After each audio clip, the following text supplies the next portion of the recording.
We just lost a whole building in New York. What happened? Officials say explosion and fire caused collapse of a building on 62nd Street. Oh. Yeah, but they... Oh, wait, look at that. Fat woman trips on top floor. The whole building's gone.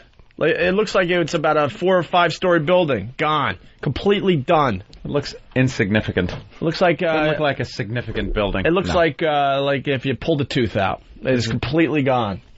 Is it terror? 3-story building located on 62nd Street between Madison and Park Avenue. That's like right there. It's like traffic. 4 blocks away from here. 5 blocks, whatever. Wow. I'm sure it's some dopey construction accident. These guys are always very careful. That sucks. Look at that. The whole building's gone, and the building next to it looks like it wasn't even damaged on both sides. Fucking whole life up in flames. That's gotta suck. Whole life? I think your life might be up in flames if you were in it. The government, man, they wired it.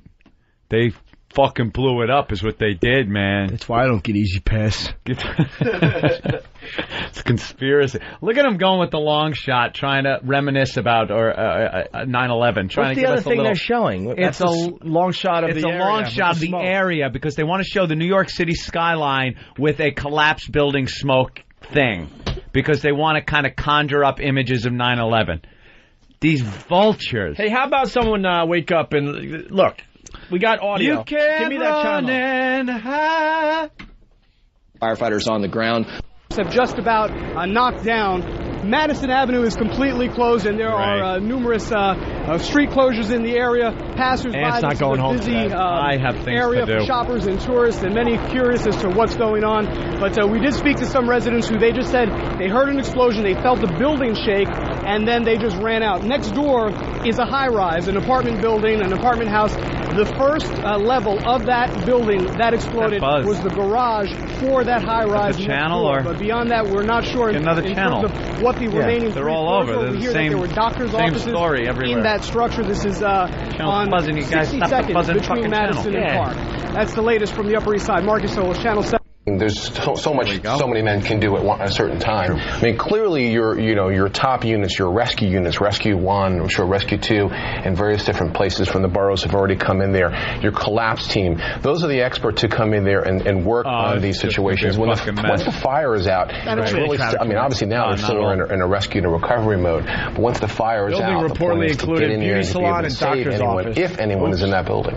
Right, and we want to go to an update now. Joe Bierman has been flying overhead in Chopper 2, brought us our first pictures and continuing pictures. Joe, what else do you know right now? Well, Casey, you're asking about damage to the building next door. We watched this tower ladder come up, and then all of a sudden we saw the firemen gesturing to the chiefs on the ground. If you look right above the tower ladder, you can see there is structural damage to the left, which is to the east of the collapsed building. See that big crack, and there's a large chunk out of the western side of the on the roof is crazy. So there is damage to the surrounding building, the one that is immediately to the right, to the left, which is to the east of 32 East 62nd. The smoke just has now filled all of Manhattan. It continues to rise up at No, it hasn't filled all of Manhattan. We're on 57th Street. There's no smoke. You lying cunt. The smoke condition will affect people. We're like, how many blocks away? 5 blocks away. No smoke out our window. This lying fucking alarmist ass. Joe, I don't know if you can speak to this or if Scott can here, but the stability. You're right, they are trying to invoke 9/11 images. They are. They're trying so much to bring up an image. How concerned do we get you to look about that? I guess we have a firefighter on top, so he feels pretty confident there. Yeah, I would say there's no immediate rush. They have not evacuated the crews off the top of the building, but I watched, and you can see that tower ladder has now gone back down. I was curious as to why he came up to the roof. I am going to have to go take the battery tunnel out of this goddamn city today. Out of the building, the crack in that wall there. So that is of some concern, but shouldn't affect 59th Street Bridge traffic or anything. Type building that is probably very well. I hate the way they have to call it fucking Chopper 2 just to get their cocksucking news plug in there. Chopper 2. How about the helicopter? Because that's what it is. What are you going to take a ride in Van 2? Fucking cocksuckers. It's a helicopter. Of course it is. Where's Chopper 2? No, it's great. They got a picture. It says first emergency crews on the scene reported major change, but basically it reported major collapse. Of course, we can see it. What are they supposed to report? Massive explosion was reported just before 9 this morning. Massive. It's a 3-story building. Collapse like that, you're going to have a lot of things that are going to burn. It's kind of weird. There's still a lot of. It happens from time to time. I bet there was a gas leak or construction or something. A little gas leak fills up with the gas. Fire. All the gas and electric. Spark. Goodbye. But no more mice in that building. That's one way to solve that problem. They say rats start a lot of fires. Shoot through the wires. Yeah. They say short circuit. They say rats are responsible for a lot of fires in a city. They chew through everything. I know that she has an eyewitness with her at the moment. Let's hear this. Look at this able to tell us about what's happened this morning? Kirsten, good morning. This is Vivian Horan, who actually lives in a building right on the same side of the street. Vivian, describe what you were telling me you heard this morning when this building collapsed. It was a huge explosion, and everything shook. One thought that New York was under some terrorist explosion. That's why they have you on. Right. Terrifying. First thing that came to your mind. So what did you feel, and what did you do immediately after that happened? Well, I sort of stayed there numb. I made sure my husband was all right. I called him, and then I ran to the window, and I saw this whole building was just in pieces on the street. So then our next door neighbor said they're evacuating. We grabbed the dog and put a few clothes on, and she evacuated into a diaper. Certainly did. Any damage? And what is that building that collapsed? We're hearing it was perhaps a doctor's office. I think it was a doctor's office for 2 doctors, and I believe one man lived there, but I'm not sure. What are you thinking? Look down the street at this point. This is not what you usually see when you're looking down East 62nd Street. Describe the scene. That's not stating the obvious. Well, it's full of fire trucks and policemen. And why is she describing what we're looking at? Have a camera. A lot of windows. Describe what everyone else is looking at. 30, but I don't know about our building. Stinks. So what are you doing right now? You've been evacuated. She's talking to you, cunt! Rescue units telling you. What do you think she's doing? She's getting marshmallows. So just have to hang out. Okay, thank you so much. I appreciate you joining us. So that's Vivian Horan. She lives in building number 40, which is right next door to this one, actually, 2 down. If we could take a moment, though, I want to show you the street. We were able to move our camera and show you a different vantage point. You were asking what Park Avenue looked like. Don, if we could just turn around. These are the ambulances I was telling you about that are actually just lined up and down the street. Woman. She's the size of an ambulance. Running in the other direction here, waiting just in case there are anybody that needs to go out of this building, any possible injuries. You can also see right over here, if we look, the NYPD gearing up. People that are going to have to go in there. That's the emergency service unit. And there are just one truck after another continues to arrive at this scene. Kirsten and Maurice, you can see how chaotic it is. I think this gives you a little bit of a better vantage point. Of course, a lot of these people are people who are walking along, saw something was happening, but there are a lot of people mixed in here. We thought they parachuted in. From the Stupid woman is horrid. Street because it is such a residential area. Is it? Okay, thanks so much, Tam. These are all people who at one point came out of the vagina. They got dressed this morning. They left their homes. They weren't born here. They weren't raised here like plants. We're wondering what the situation there is with them. They just keep talking. They keep turning it off. It seems like they're putting themselves in danger by being right next to the collapse. Well, they're firemen. A pivotal role here because the command center is on the ground. That's where the person who's handling this entire scene is basically the quarterback of this rescue and recovery effort right now. These gentlemen are sizing up what the scene looks like from that vantage point, and they're able to give that information to the command post, and the command post can make decisions based on what they can visually see from there. I mean, you have think of it as you have gentlemen, you have firefighters on top of the roof, you have people in the back, you have people in the front. They're basically sizing it up. There's a big board in front that has all of the units involved in this rescue and recovery effort. You have the firefighters, you have the trucks, the engines, the collapse rescue, the rescue workers, the wheels that people they roll in on, the person who's the command person on scene. So all of these people play a very dummy this guy is. On where just keep talking so they don't tune it off.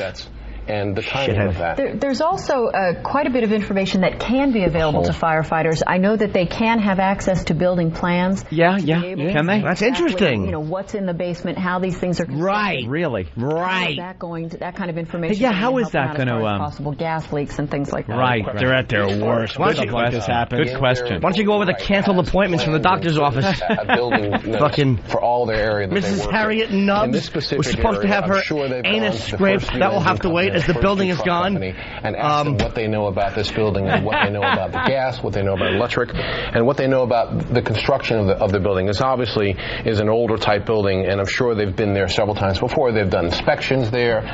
They know what is in those buildings. So at this point, that information is already with the command personnel. Wait, can I do my... This is what this guy... All right, here we go. This is the same bit.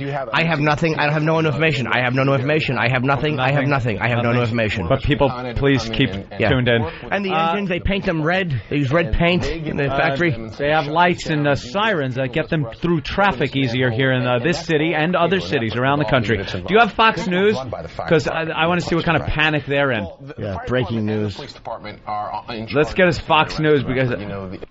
townhomes, brownstone townhomes that are highly desired by people who can afford them. They'll go in, do a big renovation, and have a showplace property that they can keep for years and years and years. At any rate, this one is no more. Whatever it was, it's pretty much gone now, having collapsed as the result of some kind of an explosion and fire. Again, there are reports that people are trapped in the rubble. Reports. There are shattered windows nearby.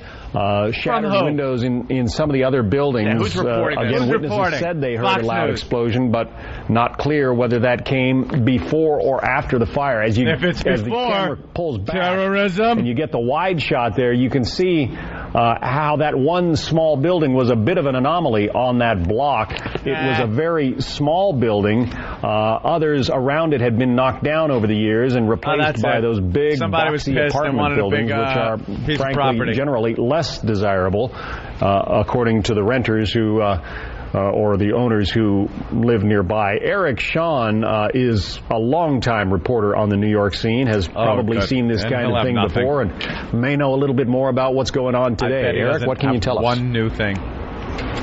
Yeah, John, the question obviously is what may have caused this fire and or explosion. Did the fire come first, then the collapse? It's Monday morning, potentially. If there was construction, it perhaps could be a construction accident or something else, or a gas main type of a situation.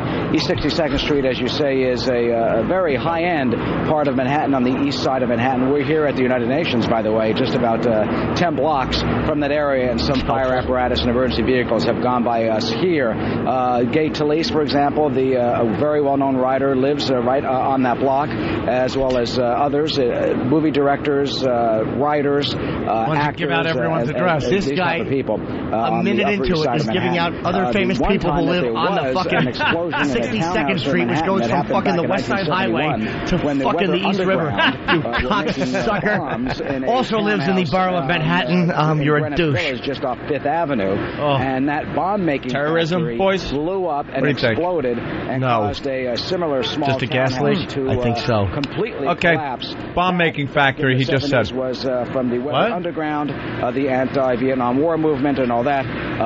One person was killed in that explosion back in 1971. He's bringing up not known a terrorist thing. That was the people that went on the run. Yeah, they got to tie in some type of terrorism, or a gas problem, or a fire that then caused this. They're using the word bomb on Fox News. New York City explosion sounded like bomb. Sounded like bomb. Felt like earthquake. Danger. Unknown whether to have a building under construction and the walls of either side are not supported properly, and then they collapse inward. This has happened in the Bronx, usually about once a year. But perhaps we got to play this really fast. It's the Kaplan brothers. It's perfect for today. Yeah, they did a song called Fox News Alert. Fox News Alert. Oh, I haven't heard this. It's really very excited to hear new. It's very, very good. The Kaplan brothers gave us, of course, Silence of the Lambs, the musical, and they got a song called Fox News Alert about how the Fox News loves to scare you. These people are planning our destruction. The evidence is overwhelming. Fox Fox News Alert. These people are simply dangerous. Fox News Alert. We're just not smart enough to realize what's going to happen. Up next tonight, the latest fright with truth so truthful it hurts. Fox News Alert. Former 9/11 Commission issued a scathing report today that gave failing grades to the federal government for inadequacies. Amid calls for an immediate end to the war in Iraq, the U.S. Senate passed a bill this week pressing the administration to plan. The world is infested with sick individuals, so many imminent threats. Chemical weapons and gay marriage is happening now, right on your set. Fox News Alert, you're all gonna die. Fox News Alert, don't you wanna know why? We already know that the Pakistani crazies can design a nuclear device, and we already know that anybody can sneak in here. What's coming next? You better prepare. Gotta stay on your toes. It's good to be scared. Keeping you posted on threats to beware. Fox News will protect you. We're here 'cause we care. Balanced and fair. Fox News Alert. The former Florida college professor said publicly America should be damned to hell and there should be death to Israel. Are you offended by the word Christmas, madam? Are you offended by that word? Letting you know when disasters attack. Keeping an eye on Hispanics and blacks. Everyone trusts us, the #1 station. We're part of your home, we're the voice of your nation. Fox News Alert on all the time. Pretty bleak. Pretty bleak picture. This is annoying me. This is really fucking annoying me. Now it's annoying me. Yeah.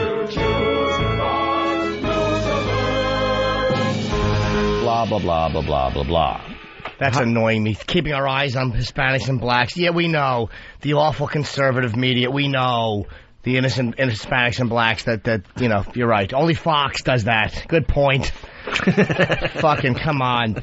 I'm so sick. And look, Fox is biased. Absolutely. Yeah. But holy shit. Enough already. How about singing about fucking CNN putting an X over Dick Cheney? Not that he didn't deserve it, that doddering old cock. Face-shooting old jizzbag. We got a guy kind of mad at us here. Ryan in Chicago. Ryan, what's up? Hey, guys, terrorism is bad and everything, but I kind of do hope it is terrorism because you guys are going to look like the biggest asses. That's a good reason to want a terrorist attack. It's not terrorism. Well, the thing's already gone. Everyone wants it to be terrorism. The news wants it to be terrorism. They want it to be, dude. People love excitement and action. Hold on a minute. Everybody wants it to be terrorism. Mm-hmm. It makes our lives so much more exciting. Don't bullshit yourselves, people. Whenever you hear a building collapse or something in the news these days, you hope it's terrorism. The news hopes it is. The people hope it is. That's how we are. We want our life to be like a movie. I disagree. I never root for terrorism. I mean, I'm not rooting for it. No, I don't mean that. I mean, I never want it to be terrorism, even for the excitement factor. It brings some kind of... No, I panic. Yeah. It brings some kind of sick excitement into our lives. Yeah, it does. That's why people are like, oh, yeah. Oh, it's terrible. Did you hear? Then they could call people. Are you okay? I was almost there. Then all the stories can go up. You feel like you're alive. I like when I see a fucking police video of 12 or 13 of these scumbags taken out like in handcuffs. That's all the excitement I need. Like. Yeah. By the way, Danny's rushing to the scene. We'll have a report from our own Danny. Oh, well, that's good. Hey, Ryan. Holy shit. I fucking crossed Madison at like 5 this morning. So? Did you throw something out the window? Oh, you were pretty close. That's close, man. Whew. Do you think, what do you think there, Ryan? About what? Jesus, Ryan. Do you think you called us, shithead? Do you think it's terrorism? No, probably not. No. Why would they blow up a dopey 3-story building? Of course, they wouldn't. Well, exactly. No, I could see the other side of that. It could scare the crap out of everyone going, oh, my God, they could just blow up, a building in the city like that. If it's any Maybe it's going to be my building related next, and there's the panic that they're looking for. If there's any terrorist-related shit with this whole thing, it's like somebody in the building was a terrorist and he was putting together some kind of fucking, bomb. That's the only way it could be. Or it could have been it went off accidentally. It could have been a selfish suicide guy. Said, you know what, I don't want to live. I'm taking the whole building with me. Turn on gas. Yeah. turn on gas, time to light the cigarette. Yeah, that could be. I just think construction. I think a little. You think there was? Yeah, these guys are always screwing up. Are you kidding me? Yeah, please. I still to this day worry that some ductwork I put up 20 years ago is going to fall on someone's head. Because I fucking just was tired of working that day. Had better shit to do. Didn't put in that extra screw, you know? Didn't bolt it down tight enough. Didn't go for the right wrench. So I used a pair of pliers or something. You just gotta hope for the best. Did you work on a building on 62nd Street? Absolutely did. I did. Really did. All right, why don't we take a break? I'm going to go wash my fruit, Opie. The blueberries are perfect, by the way. They look, I know. I examined the blueberries when they arrived. They're perfect. And the strawberries are Driscoll's. These are the ones I buy at home. I've been eating a lot of blueberries and strawberries. Of other countries. So there were some members who were actually sleeping in there, and they didn't wake up. So we saw a member walk out of the building half an hour after the incident happened. Wake up, we were all out here, and I've never seen a building like this. You know? What are you thinking looking at this scene along East 62nd and Park right now? Honestly, I've never seen anything like it in my life, and it's like a horrible thing to go through. And questions. I wish that nobody died in that building because most of the residents over there, I know them personally. Guess what? I don't know them by their names, but I know them. Let's hear the next dumb question. The same broad ass. Here for lunch break and all that. I see them, the girls and the guys, and the gentleman who owns is a friend of mine. Actually, we shake hands occasionally. Oh, so you could shake his. It's in the street somewhere. Well, we hope the same thing, and I'm glad you're safe, sir. Thank you so much for joining us. That is what's going on out here. One story after another like this. Very active scene, obviously, still unfolding right now. If you want to take a look hey, down Tamsin, East is the gentleman, Tamsin, I'm sorry to cut you there.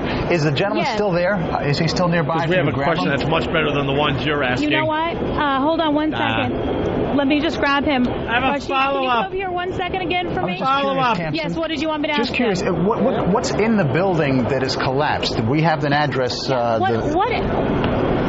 Okay, let me ask you, what is in that building? Is that a doctor's office? What, are people live there? Doctor's office on the ground floor.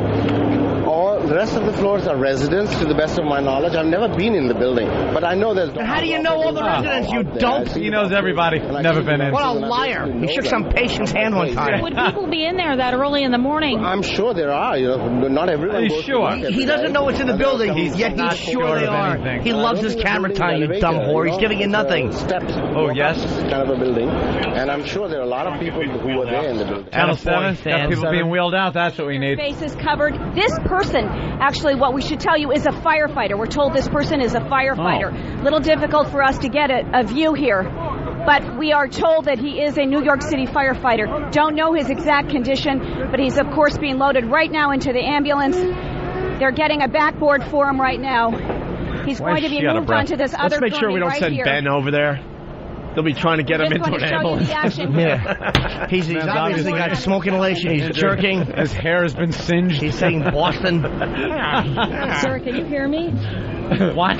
We do know, as we said earlier, that there were at least 2 civilians, 2 women, brought out to hospitals. You can see now they're working very carefully. You got the fireman's head braced. He might have fallen. Making sure that his neck, his head is secure. They're moving him onto this. We're grabbing the audio. Larry King was in the building next door, and he's like, I thought a bomb went off. Nathaniel's grabbing it right now. Oh, really? So he was in the hotel next door, and he's talking about 9/11, all this shit. Of course he is. Why doesn't Larry shut his fucking weight-losing face?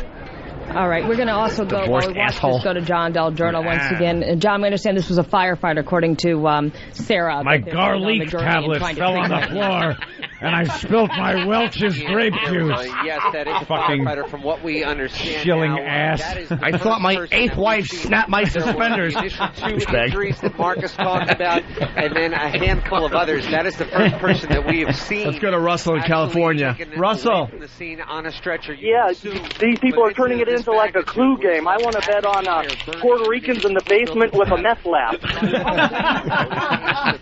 The meth lab. Russell, right on. Coke Logic, what's up?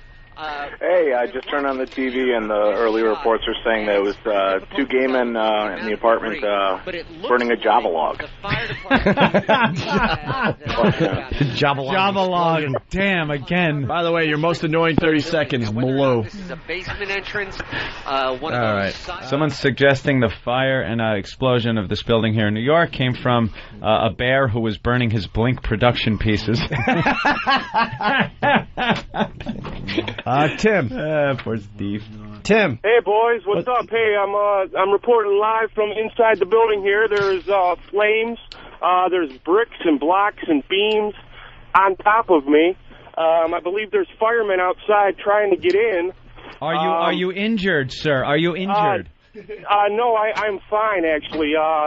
I cut my finger this morning on a piece of paper, but I think I'll be fine. And are the firemen spraying water in the direction of the flames? Yes, they're pointing it directly at the flame, at the center of the flame. Okay, so what you're saying here, the firemen are using water on those flames to try and do what to the fire, sir? I'm not 100% sure, but reports are telling me that they're trying to put the fire out. Put the fire out with water. Is there a history of this working? Well, the flames are getting close. I don't know. It seems to be working a little bit, but who am I to say? Who am I to say? Right, exactly. Well, we're getting a follow-up question, though, from the studio. Hold on. Can you talk a little longer, sir? Yes, sir. Yes. Yeah. Yes. Okay. Yes. The follow-up question was what Jimmy said. Is there a history of water actually working with fire? I believe in the past we have noticed. I think it was 1972. There was a fire on this exact street, and there was. The firemen used water to put the fire out, now, and yes, it did work. Yes. Now, right now, we're seeing smoke. Is this smoke associated with the fire? The smoke, I believe, was coming from that Java log, as the all right with the Java log. Yes. But the smoke, I don't know if it's coming from the fire. I can't say that. He is just as good an ass as all the people that are talking on the news. Tim. Thanks, Tim. You actually gave us as much as the reporters did, and he's not even there. Complete ass. All right, we should take a break. I got to tinkle and wash my fruit. Oh. At the same time. You got to, stop it. I wouldn't. In the urinal and piss on that would be unhygienic. By the way, we were outside Free FM. Did anyone feel or hear anything? It was only 5 blocks away. No. They said it was like it was 9, right? Yeah, we were right outside. Yeah, we heard no sirens. There felt no explosion or earthquake, and they said it felt like an earthquake than we are right now. Everything feels like an earthquake if you're close enough. When you're on the elevator and it does that little lurch, you think it's an earthquake for a half second. Like an earthquake. You know, we were all outside. It couldn't have been more than 5-6 blocks away from where we were. If you're next to Ben when he's snoring, you think it's an earthquake. Right when it happened. Oof. All right, why don't we take a break? Oh, shit. Almost missed that one. I couldn't wait to spit that one out. All right, my head moved forward. All right, we got Danny. He's about a block away from the building collapse here in Manhattan. Danny, what's going on? You're on 61st and Madison. Indeed I am. I'm in the center of all the action, so to speak. What's the scene?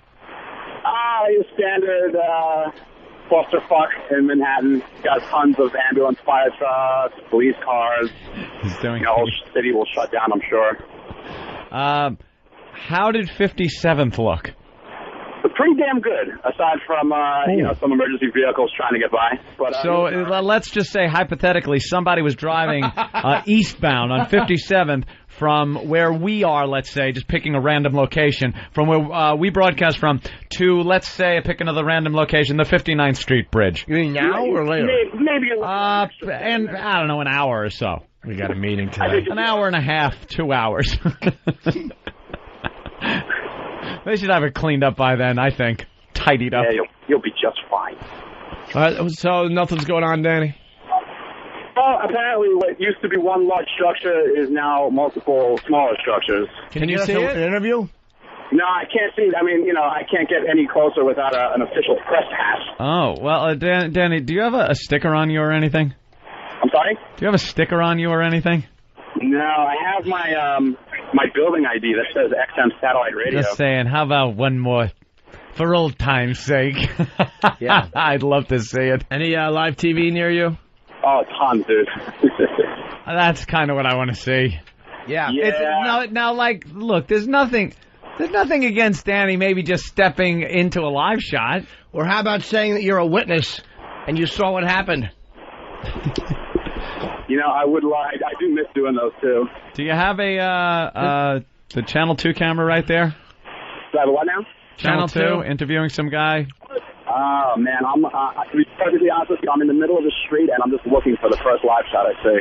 It's by some, get the fuck out of here, yellow police tape. Danny, why don't you be honest and tell us that you're pretty much right outside our building and you didn't even go anywhere near the... Not even close. Not even close. I don't know. All right, Danny. I can't see the smoke if that makes you feel better. I just can't get any closer to it. Well, we can see it from here as well, so... All right, Danny. Right. If anything is going on, give us a call back. I absolutely will. All right, thank you. Let's here's Larry King on scene of New York City explosion. I guess according to Ben, he was staying right next door or something like that. Larry King is known, of course, to all of us as the host of CNN's Larry King Live. He is used to being the interviewer, but he was in a hotel here just a few blocks away and heard and saw much of the excitement of the explosion. We talked to him just Wait. Did she just say he was a few blocks away at a hotel? We were a few blocks away at work. No, what I heard was Larry King was in the building right next door and who when told the building us that? collapsed. Who?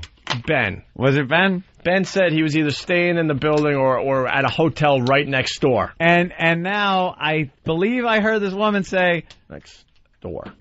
A few blocks away. Yeah. Everybody is a few blocks away from this. We talked to him just a few moments ago. I was in my hotel room right around the corner on the 15th floor, and I heard this sound like I've never heard before, and it sounded like a bomb.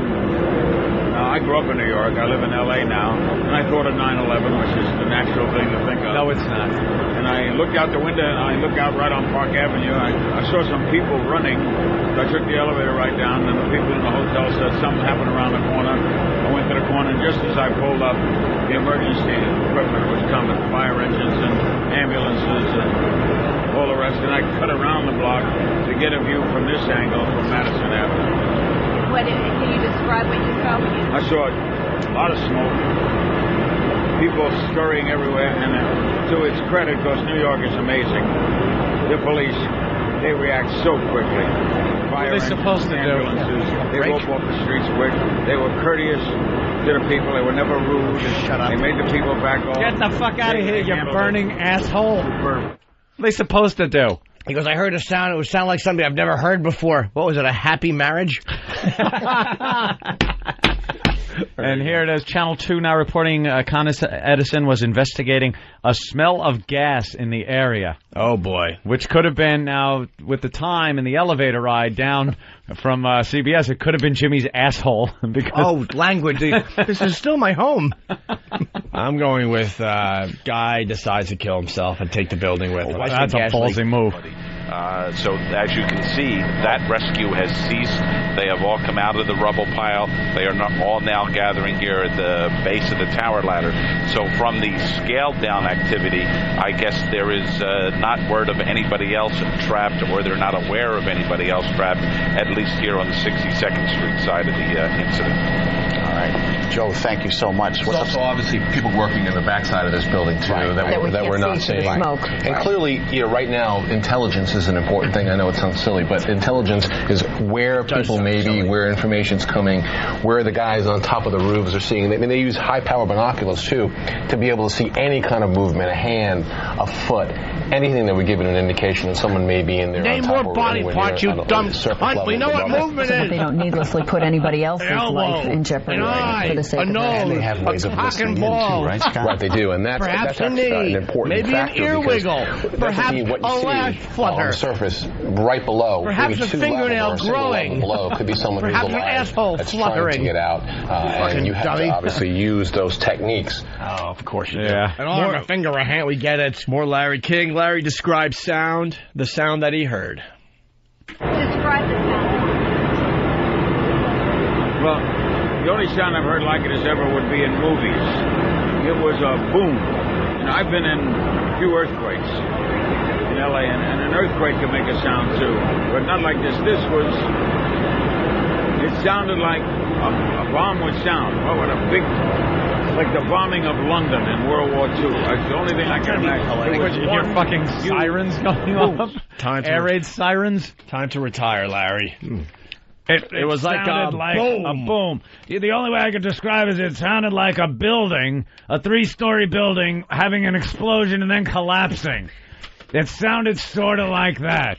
He's trying to find these poetic things that it sounded like, because he knows he's a newsman and he stinks. He's supposed to be good at it. It sounded like the Motley Crue's opening. Fucking dope. It then, in a crescendo of falling brick, it then... Yeah, shut up. Let's say hi to John in New York. John. How's it going, guys? Hey, John. Anthony, come on. You live in New York almost your whole life. Connis Edison? I didn't say Connis Edison. You did, you ass. I said Con Edison, you fucking cocksucker. Connis. Get me the tape, fuck dick. You jerk off. Like I would call it Connis Edison. Why'd you call it Connis Edison, did you? I never would have called it Connis Edison. Redirect the tape, goddammit. Yeah, maybe we can find the tape to say. Yeah, we'll do that. So you can apologize to John. I'm never apologizing to John. Why? Shut up. Everyone's saying I said Connis Edison. You did. I might have said, like, Con Edison. I might have, like, tripped up and then knew I was tripping up and said it again. Nope. What, you have it? Of course we do. And here it is, Channel 2 now reporting Connis Edison was investigating a smell of gas in the area. I said Connis Edison. Instead of repeating Con Edison, because I went into Edison before I was done with Con. Did you? So instead of finishing it... You owe someone an apology. I think you're right. You did say Connis. Fuck him. You said Connis. Fuck him in his fucking ass. Why, he's trying to help. No. He's just trying to help the program. Know what I meant, not what I said. You cursed him out. You owe him an apology. And he could call in any time to get that apology. This was handed in today. Yes, it was. Adam Carolla hangs up on Ann Coulter. Oh, no. Why do we care about this? I don't know, but it must have been riveting. I don't know. It was on the front page of Drudge for like 5 minutes. Why? Who fucking cares? I know. Was it really? Yeah. Good time. Like, for no time. Adam Carolla's going to be on the front page of Drudge. Oh. Good times, good times. So what's the story? What do you say, fan? If it's on the front page of Drudge, that means this is very important. Well, Ann Coulter was going to call in with, I guess she's promoting her book. She was like 2 hours or an hour and a half late with the phone call. So Adam was a little miffed at her to start with. And then after a couple of questions, she says she's pressed for time. And he's like, all right, later. Hangs up on her. I kind of respect that. And that's a big story? Yeah, that was a big story. Well, let's hear how it went down. Here's the audio. Lisa Lampanelli in studio. Great to see you. You too, babe. Ann Coulter, who was supposed to be on the show about an hour and a half ago, is now on the phone as well. Ann? Hello. Hi, Ann. You're late, baby doll. Somebody gave me the wrong number. How did you get the right number? Just dialed randomly, eventually got through to our show? No, my publicist emailed it to me, I guess, after checking with you. But I am really tight on time right now because I already had it. All right, well, get lost. Oh, my God. Did you have to just hang up on Ann Coulter? Well, she's tight on time. I agree with that. I completely agree with that. Yeah, tight on time. Go blow. You're tight on time. I'm tight on time, too. And I don't have time for bitches, so let's move on. That was the only interview with Ann Coulter that she didn't say something offensive. Saying it now. Tight on time. You know what? Go after yourself. You're tight on time. I say this, Ann Coulter. Why the long face? Listen, you bitch. Don't call in an hour and a half late and tell me you're tight on time. Of course you're tight on time. You're an hour and a half goddamn late calling into the radio show. Just take your crappy book and go pitch it to your stupid cable outlets.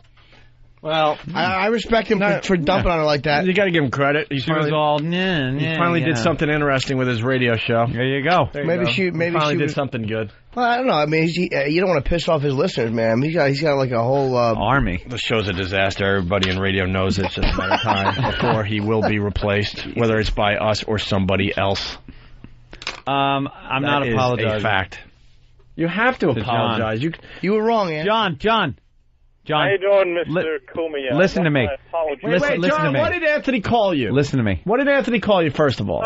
Sucker. Yeah. I don't remember. Yes. Very offensive. You could tell even by listening to that clip, you could tell that I know it's Con Edison. You were calling me out that I live in New York and don't know it's not Conus Edison, like I was calling it Conus Edison my whole fucking life. It was one of those verbal things where I said it when you mix two words. You ever do that where you take two words and you kind of mix them together? Like, almost like an apologetic asshole. Shut the fuck up, Jimmy. Exactly. That's a bunch of words. John's waiting for his apology. You're not going to get one. John. Why, he just called in to talk to you the right way. You're getting fucking fresh. Give him his apology. Go fuck yourself, John. Give him like a... No apology. Give him a sort of apology. I never apologize. I'm never wrong. I'm never wrong. You're like Fonzie. I was... Please, sir, I'm very... You were wrong on the card game on the boat. Yes, you and your chick were arguing, and she was right. And she was wrong. Right. Yes. Yeah, I know. Hey, it happens a lot. That made me very happy. I know. I didn't even know it was happening, but I was rooting for her. The dealer was fucking me up on that one. That was it. No deaths. 6 injuries, 1 victim is critical. Oh, nice. I mean, no deaths. A miracle on 62nd Street. That'll be the headline if still stays no one dead by tomorrow. I can't wait for the headlines tomorrow. All right, John, I guess you're not going to get your apology. No, go fuck off. Too bad John Sterling isn't a newsman. And the building goes boom! And across from this building was a coffee cart, and Theodore Malonis was manning that coffee cart, and he said that the ground shook violently. He couldn't believe the force of the blast that pulled him back a little bit and shook his coffee cart off the ground, he says. What he did was he saw 2 women bloody, he says. He gave them ice, and he tried to keep them calm before the ambulances arrived. I also spoke to an electrical worker, Nigel White. He saw everything. He says he was briefly separated from his co-worker, and when I was talking to him, he was desperate to find this other man, and we looked around and we find this guy, and everything was fine in that particular case. But it's just been one story after another of people worried about their loved ones, people in the building right next door. In fact, if we can move... 3-story building. How many calls can they get about people worried about... Exactly. There's an office and a salon, and... We got 4 calls, and that covered everybody. Yeah, everyone's okay.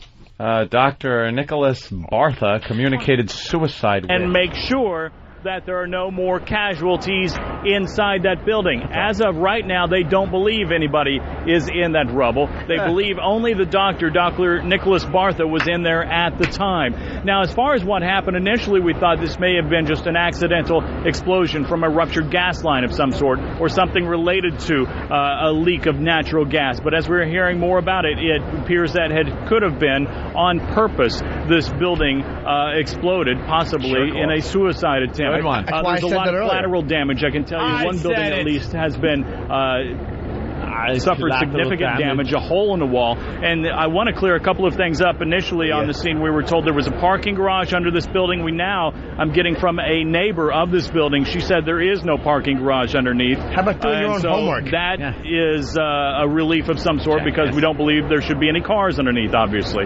So as of now, 7 people injured that we are aware of, no deaths, and that is the good part of all of this. What about the doctor? What about the doctor? Suicide attempt, at least that's what the fire commissioner is telling us. Gretchen? Todd, unbelievable, at least from my perspective, that nobody else was killed in this horrific thing. Thank you for your update for us. We want to listen now to one of the firefighters who... Fox News should hire me. I know this stuff. Why didn't anyone else come up with that How can they hire you? Have a gig. I don't want this gig anymore. What are you going to do? Fucking go home and... I'll give you as cranky as you are after the show. I got to go do Fox now for 8 hours. But I know this crap. Why can't one person come up with that theory? It was so obvious. Terror's more fun. A lot easier, right? Yeah. All right, here we go. Terror. Terror diva. Right. Yeah, we got to get right into it. That's a nice little tidbit that you started telling us right before the show started, Anthony. Good morning and welcome to the Opie and Anthony Show. We're going to get right into it today. Hi. The ONA virus spreading across America. Our phone number, 1-866-313-FREE. Your pals Opie and Anthony broadcasting from the greatest city in the world. Yeah, most people think it's for one reason, the greatest city in the world. Everyone just says that. We look at it another way. It's just the greatest city in the world because so much crap happens here on a daily basis that Opie was saying it in the office. 1 week, we have crazy homeless chainsaw guy hacking people apart in the subway. That was last week. That was last week. Old news. You don't even remember that guy anymore. Why would you remember when you got crazy divorce blow up the building guy this week? This city is unbelievable. We have a collection of nuts and kooks in an environment that is very video game-like. So you could just go around destroying things or hack it. What else do you do in a video game besides hack people apart with various weapons like chainsaws and things like that? You blow up buildings and it's just a pisser to live here. And it gives you a feeling of being alive. Right. Deep down, we all love this stuff. It comes on the news. Not many people will admit it, but deep down, we all love destruction. When it comes on the news, we gotta set 3 different TVs to 3 different news channels. You're scrambling around, changing channels. You want all the details. It's just because we enjoy this as human beings. By the way, what did I tell you in the office that I needed today? I can't supply that. I'm a heterosexual male. You ass. What did you need today? I needed everyone to tell me. Oh, that you were right. Well, look, they're already calling. Yep. Chris in Houston. Chris, what's going on? What's going on, boys? Just want to congratulate you on your prediction yesterday. Thank you, sir. During the XM show, this building explosion happened here in Manhattan. I'm sure it's national news, so I don't think we have to explain it too much. I said construction. And said construction. I said suicide attempt, and this dude wanted to take other people with him. And it was... Bingo! You said suicide attempt like 3 minutes after the explosion was announced. I was way off. I said hot air balloon crashed into it. Yeah. A Zeppelin crash. It's a Zeppelin crash. Well, I knew because I had a doctor's appointment, and he kind of tipped me off and said, don't show between... Today might not be a good day to show up to get your you-know-what scraped out. All right? Well, this guy, it just turns out... Can I start with the headlines? Please. We are so excited, obviously. Please. And I know you are, too, out there. Oh. People love this stuff. Don't say you don't. I have a special admiration for this guy now. Yes, absolutely. It might sound a little odd. Don't go against me yet. Don't jump the gun. Jump the gun. Thank you, Jim, with some more 1945 cliches. Right. And I think it's about time that, someone starts admitting that we, as humans, actually love this stuff. That's why the news covers it like they do. We love checking out war. We love war. War, destruction. We love car crashes on the highway. Carnage. There's not a person out there that when they're stuck in traffic forever because of a car crash, that when they get to the accident scene, they're hoping that everyone's okay and there's not much happening. You're hoping for the sickest crash ever. I don't look, by the way. You're not a looker? You know why? Out of principle. I hate rubberneckers, and if I'm looking at the accident, I can't look at the guy in front of me whose brake lights go on. And the second the brake lights go on, I hit the horn like a madman. Good for you. Like a madman, I hit the horn. And then when I get the arms flying up in the air that I see in his back window or out the window, I roll my window down and start yelling curse words and say, stop looking and drive. And then I use some bad language and sometimes racial epithets. And then I'm on my way. I was in the Belt Parkway one time coming home from Long Island through Brooklyn. And there was a woman who slowed down a rubbernecking accident so badly.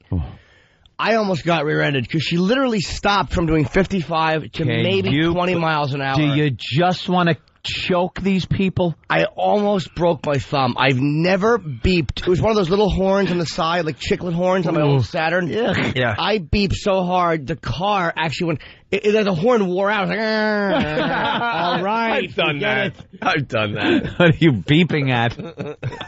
Yeah, very annoying, the rubberneck. All right, let's start with the headlines, okay? In order, New York papers of most boring to the best. New York Post, Blast you. Divorce doc blows up city mansion. Blast you. Blast you. Using old pirate talk. What the hell is that? Newsday, New York Newsday. Cops suspect explosion was blast of rage. Angry at wife over $4 million divorce. Doctor apparently blew up building in possible suicide try. I love that quote. And the Daily News. Dr. Doom. Dr. Doom. What does it say? Quote, mwah ha ha ha. Mwah ha ha. And it goes on. Crazed doctor blows up East Side home and failed suicide bid. Crazed. Firefighters rescue him from beneath burning rubble. The dude lived, by the way. Sensible, ballsy doctor. Yep. That's what I would call him. And note reveals his refusal to part with house in bitter divorce. There you go. All on the front page of the New York Daily News. Good. Divorce is a little bitter. So what do we know? What do we know? We know that this couple was married for quite some time. They're in their 60s, the guy at least, the doctor in his 60s. She's the ex-wife, a Holocaust survivor. I guess she was a kid at the time, but Holocaust survivor nonetheless. They're going through a bitter divorce. Allegations that the husband was hanging swastikas around the place kind of offend her. I guess that worked. But the bottom line is these lawyers get involved in divorces. And once they get involved, all bets are off. It becomes an ugly, ugly scene. And this guy was about to lose this brownstone, $10 million brownstone. He's going to lose the brownstone to this woman. And then you're telling me something about his practice. And a doctor has a license to practice medicine. That license is a marital asset. It is a marital asset, just like money in the bank or anything else. That practice that he does is marital asset, so that has to be divvied up. So not only is he going to lose all of the $10 million brownstone, because for some reason the woman gets the residence regardless. Well, because women can't take care of themselves. That's what unless what these lawyers and judges are telling the women out there, that you can't take care of yourselves in the year 2006. Unless they're out there telling everybody they can take care of themselves and should be given special rights to break through the glass ceilings in the corporate world or anything. That's fine, but in divorce, it's archaic. It has gone. It hasn't changed since, I guess, the original laws for divorce are there because during the Little House on the Prairie days, when you would take a wife, she would be a wife and take care of your soddy, your little house, whatever Laura Ingalls lived in, and if the husband either died or left her, she's screwed until she finds another guy. What's she gonna do? So the husband would have to, if he divorced, would have to take care of the wife. She couldn't do anything else. Well, in 2006, women are still saying, we can't do anything else without you men. Well, they're playing it both ways. Without you men. They're playing it both ways, though. As far as the divorce goes, right. Everything else is, we're fine, we're independent, we don't need you, let us do this, that. Women are getting away with murder in these divorce cases. Oh. Because they become accustomed to a certain lifestyle. That's right. That's what the argument is. Unless the man says, well, I'm accustomed to getting laid 4 times a week. Right. So how about this? You come over and continue to take care of that for me, hooker with a ring, and then you can have the place. Bingo. Bert in Philly. Oh, okay, we get why Ant's on his side. Need I explain it further for West Palm? Oh, poor West Palm. They don't know anything, do you? Your PD says. Anthony went through hell and back. Yeah. In his divorce case. Yeah, it was lovely. Where his ex-wife was claiming that she had something to do with the success of the Opie and Anthony radio show. Yeah, that was in there. Nice, good, clean fun. The divorce lawyers out there should die! This guy said... For what they do to the men. He said he said to his wife, you're going to go from a gold digger to an ash and rubble digger.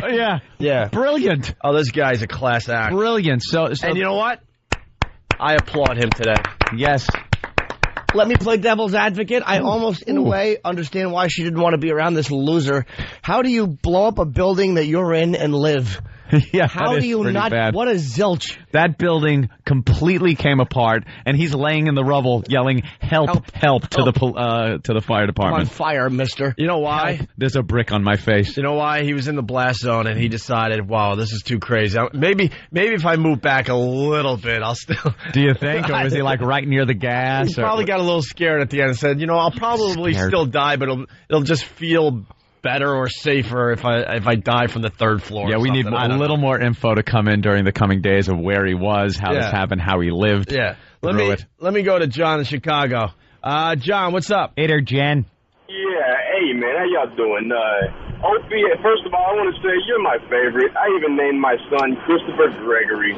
Oh, my mom hated Gregory. That's why my name's Greg. That's adorable. My dad's name is Gregory, too, so y'all got a double thing going. But anyways, I want to call you out. I think you need to watch your tail. The cops probably going to be after you, Opie. Yesterday, you called it a suicide attempt. I think you might be involved, buddy. I did call it, right after we saw it on the news. He's got an alibi. He actually mentioned it before the building blew up. I mentioned it on the walkover. I mentioned it to Anthony and Jimmy. I'm like, you might want to... Keep your eyes over there. You might want to listen closely. Dude, watch this. All right, y'all. Have a good one. Bye, mister. And by the way, Coke Logic writes, if Opie was right about the building, then, yes, the Chinese may really be coming. Yeah. Now you got to pay attention to everything he says. All right. Could be right. Should we get right into some audio here? Please. So the doctor was going through a bitter divorce. And it got to a point he just had it. And she apparently has, what's her lawyer? He's one of the biggies. Oh, really? Starts with an F? Ralph Felder. Oh, that dude. Oh, this guy is like the divorce king. You never want him knocking on your door. There's two lawyers you don't want coming after you. Him and the one that came after me. Stupid, fat Dominic Barbara. Who has to pay the disgusting lawyer's fees? Oh, the husband. The husband has to write a check. When it comes to money in a divorce and custody battles, you're right. Women are still back in 1910. Thank God we didn't have children. It's so unbalanced, but we all just accept it. These divorce lawyers are getting away with murder. The judges know it's not fair anymore. I thank the dear Lord that I never had children with that woman, that I would have to still have some type of civil contact for the kids, for the children. Ugh. Cut all ties. Lotto runs out. If you're listening, dear. If you're listening, honey. Lotto runs out in a couple of years. Only a couple of years to go? Hope you're saving. Hope you're tucking it away. The lotto runs out. Only a couple more years to go? Give or take. No, it's a little more. It's a couple. It's 2006. Well, it would be 18 if you had kids. All right. Few. More than a couple, less than several. Are you done by 2010? Yep. All right, that's not bad. Done, ski! You're going to get a huge raise one day. You're going to be like, oh, my God, look at this huge raise I just got for doing nothing. Here's what you want to do. You want to show her. On the next contract, when you guys renegotiate, you push the money onto me. I'll hold it for you.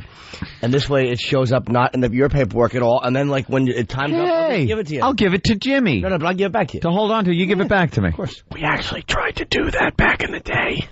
That trick never works. I mean, I know you're kidding, but we actually tried it. Well, you hash these things out. You try to talk about it. Never went past the talking phase, Opie. It's one of those things that, like, because divorce lawyers, again, will keep tabs on every cent you have. Yeah. Where it went, what it went to. You know, it's like none of your goddamn business. And how's your marriage going? Apparently, the one he was in when he was sitting over my divorce, well, it didn't work out too well. Can I ask you something? She took you for a few bucks. You have to, hubby. You have to cut a check, what, once every whatever? Yeah, quarterly. All right, quarter. Are you allowed to, like, just have a truck back up to where she's living and pay her in pennies? I don't think there was any contingency put on what denominations I deliver the money in. Yeah. If I wanted to be a real bastard, you should. I could. It's, you know something? It's not worth You end up problem. No, because you end up like blow-up building guy. Renting a truck every quarter. You ever see War of the Roses? Completely filled with pennies and guys with shovels. I understand. Sounds great. But you ever see War of the Roses? Yep. It just escalates. So? One side does one thing, the other side does the other, and I saw it happening. And I think a lot of people that have been through divorces see it happening like that. So you just at some point have to take a breath. Sit in the lotus position, perhaps. Get your rowboat. And a cinder block. Take the old bag and little Connor out to Modesto for a little cruise. No kidding. Hey, by the way, really fast, Bill from Waterford, he helps the show out every morning. The irony of this case is that this guy was a suicide bomber, but the news won't call him a suicide bomber, so they don't scare the public. Well, but they'll cover this news story as if it was 9/11. If they called him a suicide bomber, we would rip into the news like crazy. Forget about it. Yeah, this guy was a guy who wanted to kill himself and take the building down so the wife wouldn't have his practice or the building. Which, you know, I don't know. Wouldn't she get the insurance money or something? I don't know how that works. Perhaps, and I hope we find out that he canceled the insurance on the building and himself before he did this, because that's brilliant. He seems like a pretty smart guy. Yeah, he really does. Pretty sharp fella. He had it and just wanted to end his life, end his misery, and make her suffer in the end. How long were they married? Third time he tried to kill himself? Oh, my God. This is the third time? This guy stinks at it. I don't think he's a zilch. I think this is what happens when you're in these bitter freaking divorce cases. I mean, how do you not get it right? He's trying all these awful methods. One time he threw marshmallows in the air and he hoped they would fall on him to death. What a jerk off. Just get it done already, stupid. Now you got no house. Held his breath. He held his breath. And he fell into a pile of hot dogs, hoping they would drown him. The way to do it is do the whole gas thing. Mm-hmm. But before you light the cigarette or whatever, you inject yourself nicely with some of the stuff you got laying around the office. Yeah. You're dead, then, you know, as you're fading out, you light the cigarette. Goodbye. Yesterday's horror came after 2 previous suicide attempts by Bartha, an emergency room doctor who worked at Lenox Hills Hospital. Last year, he was discovered barricaded in his basement, nearly unconscious after being overcome by gas. So I feel sometimes in this very studio when Jimmy gets a little nervous and gets upset stomach. No, it's sour stomach. Oh, sour. My stomach is sour. And several years earlier, he locked himself in his office and tried to do himself in by setting off an insecticide bomb. All right, this guy does stink as far as killing himself goes. This guy is an attention-seeking fool who married a drunkard. I've had enough. He's trying to kill fleas and himself at the same time. I mean, bug bomb. What an ass. A letter and 2 words. R. Bud Dwyer. By the way, a lot of people... That's a man who knows how to take the gun by the handle and shove it in your mouth. A lot of people are pointing out that probably no insurance money. Oh, because of suicide. Well, and you're blowing up your place. Yeah. Yeah, think about it. The insurance company's going to at least dispute that for years. Of course they will. We're not paying. The guy blew the place up. Wow, you're right. Very good. So maybe this doctor is pretty smart after all. What awful methods, though. He set off a decon bomb. Yeah, house. Schmuck. There's a bunch of dead bugs laying around him. Yeah. Damn it. Still here. Maybe he should call Greg Opie Hughes and drop a few of those at his place. Yeah, I'm going to find him dead with his doctor nose in an electric trap in the kitchen. All right, listen, now we got to take a quick break.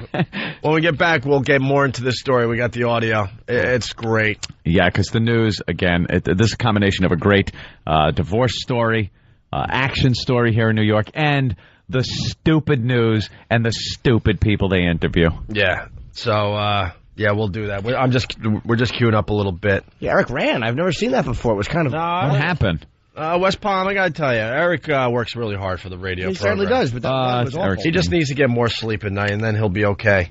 Anthony Wedding Planners, we go to break. I love this thing. Oh, yeah, this Words of Wisdom, Lloyd. Check this out, and we'll continue with the Opie and Anthony Show. You're getting married. No. Here's Anthony from the Opie and Anthony Show to help you plan the perfect wedding. I'm talking to you. Oh, are you listening? First, you must carefully choose a wedding ring for your gal. I went into one of those jewelry stores in Penn Station, and I think I spent $300 on it. Right. Well, you should also make sure your betrothed gets along with your dear, sweet mother. You're fucking son is a scumbag. Maybe not. Your wedding night, on the other hand, should be a magical one. I believe I laid there looking at the ceiling with tears of regret and sorrow rolling down the sides of my face. Just follow these simple steps and you'll have the perfect wedding. Just like... I got nothing. I was shocked. I was horrified. I was broke. Hopeless. What did I get myself into? It only took 9.5 years for me to leave. Never marry a wasp. I was a broken, beaten man. And I had been married for 6 hours. And a funny instant feedback from Stephen S. from Bayshore. I heard John Sterling was walking by the exploding brownstone and was heard to yell out, "Brownie goes boom!" I hate giving credits for that one. Steve is very funny. He's always on. That's why this is the greatest radio show in America, by the way. That's right. Because everybody else out there is taking this story and taking the serious angle. We say, ha! Bravissimo. To the rest of the radio hosts out there. The real deal is we applaud this doctor. Unfortunately, some innocent people got hurt.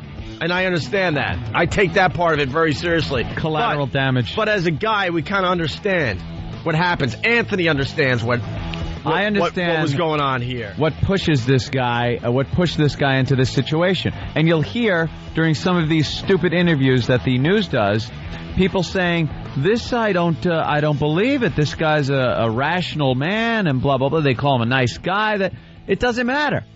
Take the nicest guy in the world and put him through that situation, and he can turn into a potential murderer or this suicide guy blowing up property. You always hear about things like that. You were getting there. You were losing your mind. How many years did your divorce take? Years. 3 years. Yeah. 3 years. They had no kids. No property. I didn't own anything. Didn't own a house. And I'm gay. No kids. Didn't own anything. And it would have went on another year. Anthony just decided to throw in the towel. You just said, you know what? I'm done. Mathematically, it wasn't working out. Congratulations. You win. You wore me down. It was settled. We settled. A lot of divorces just end up settling. They don't go to trial. And everyone's got this, and I've mentioned this before, everyone's got this perception of court that you're going to walk in and it's going to be like an episode of some court show on television where you come up with this stunning bit of evidence or at the last minute someone barges in with testimonies. It's not. It's the only way the justice system can move is if it's cookie cutter. Everything's based on precedent and what happened before. So there's nothing new that's happening. Your guy A, she's girl B. Yep. All right, chick C works her way in and wrecks the whole thing. No.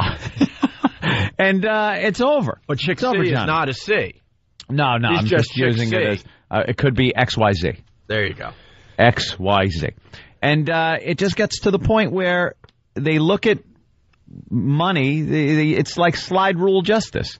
You just look at a figure and that's what's going to be divvied up regardless of what you did, what she did, what this happened, blah, blah, blah, blah, blah, blah.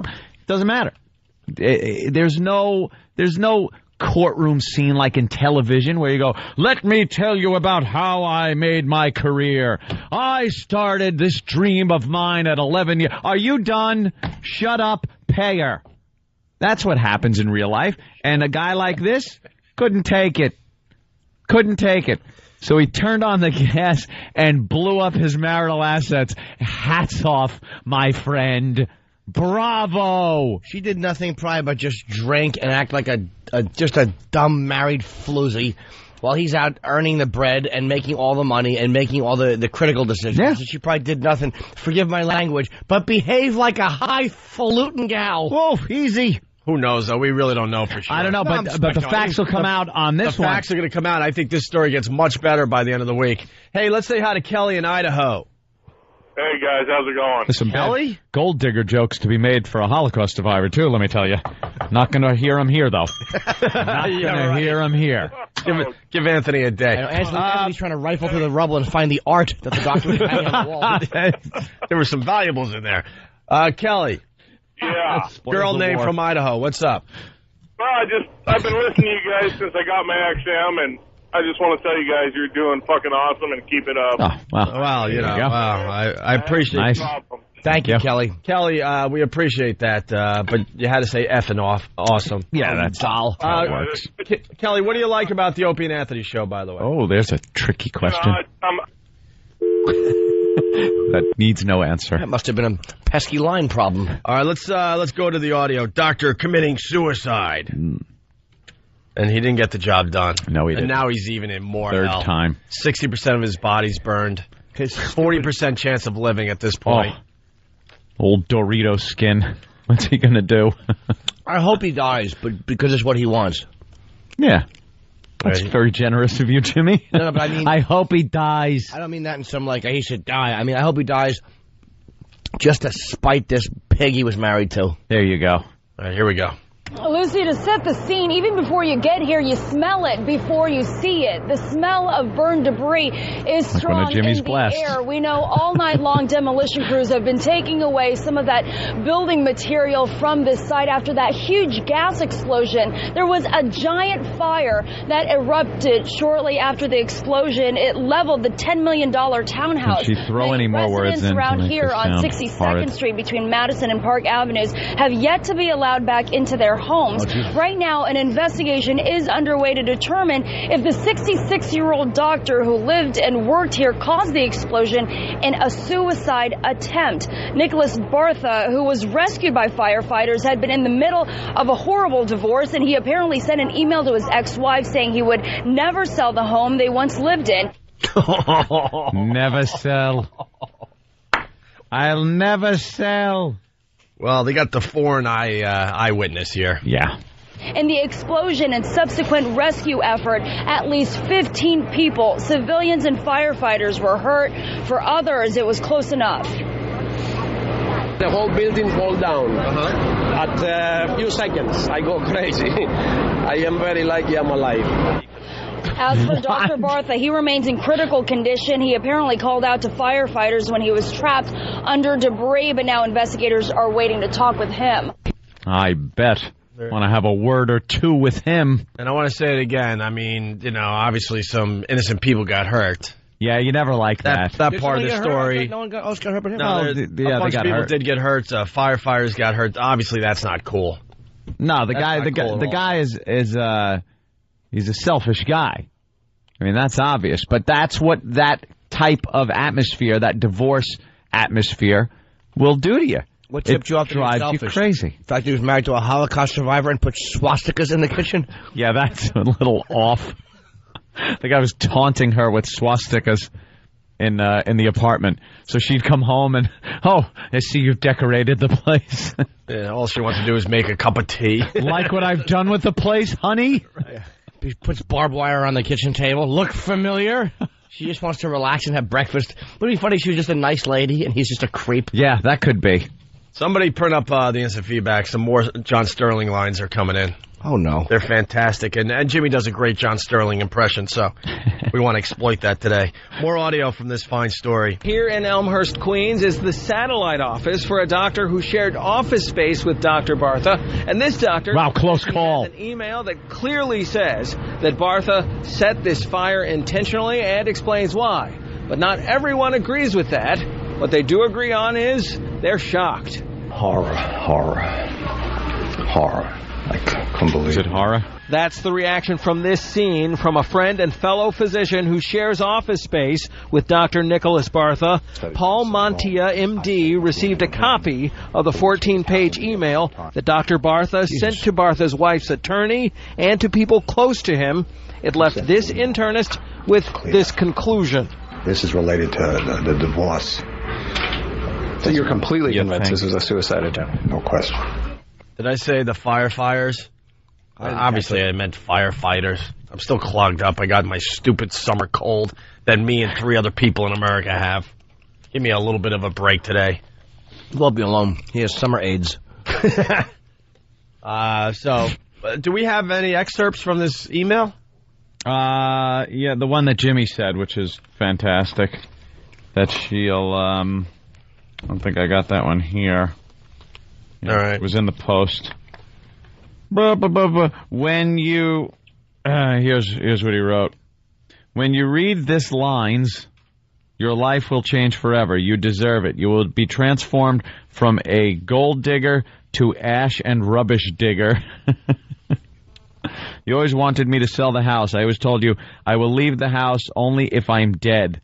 You ridiculed me. You should have taken it seriously.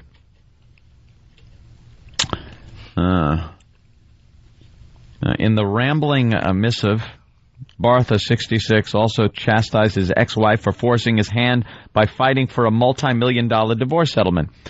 Cordula, was that her name? Yeah. Well, at least she had a pretty name. Yeah. Cordula. Sounds like part of your brain. Yeah. Cordula. The Cordula lobe came off behind the Stemmons freeway sign and wound up on the car. On an all-new house. He must fix this woman's Cordula. What will House do? House blows up his house. On an all-new house. His wife's oblongata Cordula. She came in with a hangnail and left with a swollen Cordula. That house must cure. Hate that show. Up for an Emmy. Cordula, with this you disinherited your children. Now Joanna and Serena have good reason to sign the strap hanger and rent stabilization petitions, suggesting that by demolishing the house, he would be dooming his two estranged children to financial ruin. That's a good 66-year-old selfless father. Yeah. Wow, he's pissed at everybody, though. To his 27-year-old clothing designer daughter, Joanna, he wrote, "You can now forget having a fashion store." Oh. And he said Serena, 28, the family's aspiring pastry chef and cook, could abandon her dreams of opening her own restaurant. Wow. This guy is bitter. Bertha's often irrational ranting ended with another final message, a very final message to his ex. Cordula. Oh, yeah, Cordula. Yeah. Oh, you are going to get some tonight, Cordula. You like that, don't you? Yeah, you're a hard bitch, Cordula. Cordula. Ooh, Cordula. You're a dirty, filthy Cordula, aren't you? Cordula? This guy's a scumbag, too. Cordula, my further staying alive does not make any sense. Life passed me by, and I could not achieve anything I planned. Or everything I planned. Oh, yeah. He mentioned the site of his beloved townhouse, noting, "I hope there will be a memorial built on the place in the memory of Eastern Europeans who were betrayed at Yalta by President Franklin Delano Roosevelt." Oh, wow. Okay. Wow. Right. This gets better. You think they're actually going to put a plaque to Eastern Europeans over there? Yeah, the Nazis, the Stasi. Let's just put them the KGB. Nah, it's going to be a high-rise and no one's going to remember in 5 years. He denounces everything and everyone from fascists and communists to Jane Fonda and political correctness and makes it clear that the forced sale of his house was the spark that turned him suicidal for the third time in recent years. He recalled his childhood in Romania when his family was forced to hide in a cave to escape the Nazis, and later after the war when their home was seized by communists. He said his mother was obsessed to get back our house, but she never did.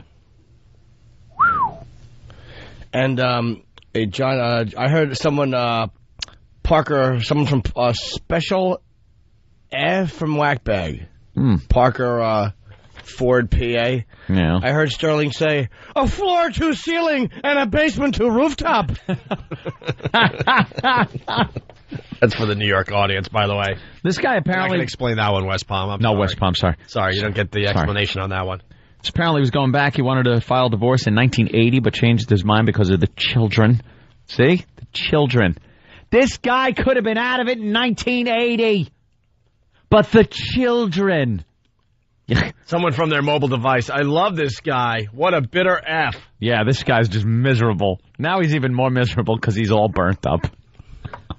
But in November 1999, he said child-rearing issues caused a major rift between husband and wife. See, what was I saying yesterday? What was I saying? Bartha claimed Cordula refused to control their now-grown daughters. 2 years later, Cordula Bartha moved out and filed for divorce. After a trial, she was granted divorce on grounds of cruel and inhumane treatment, which, by the way, is another great thing in New York. You need a reason, and they only give you like 3. Cruel and inhuman, adultery, and no sex for a year. Well, they said that there was a problem was they didn't agree with the way the children were being reared. She said to him, please, just stop doing it.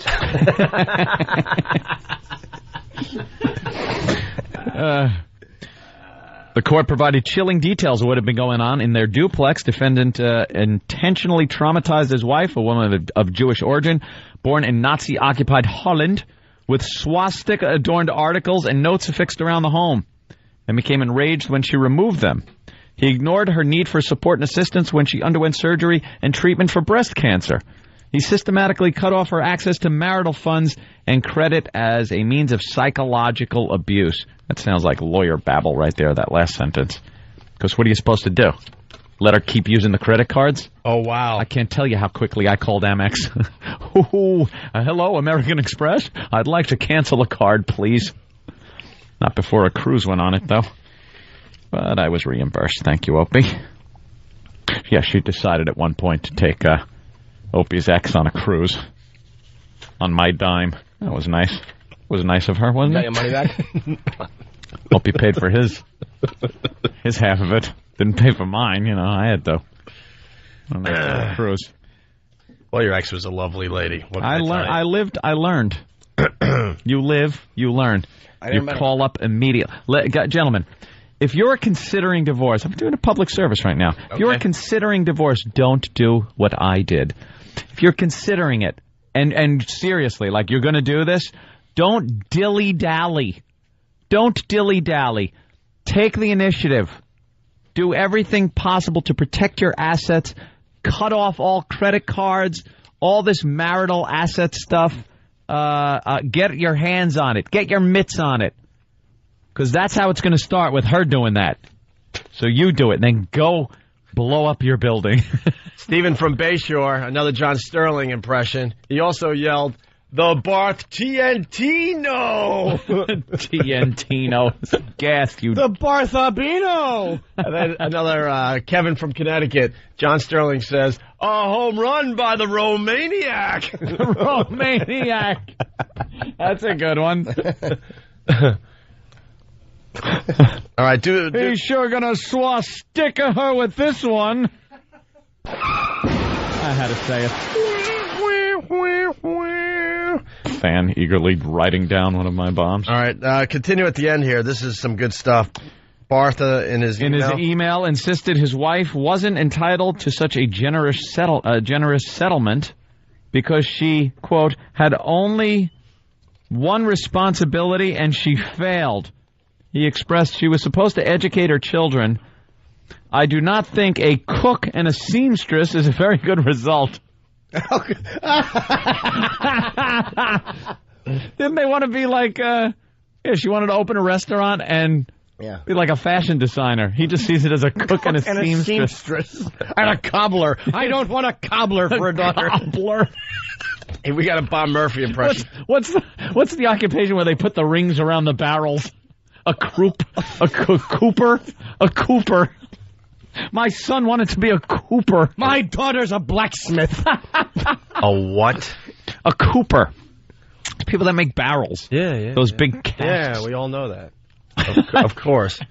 Bill in Waterford has a Bob Murphy impression, Anthony, for you. Oh, okay. It's the second one in. Of course, the famous Bob Murphy flub. Do we have that we can play real fast in reference, or is it... It might be hard to find real fast, but... Yeah. Oh.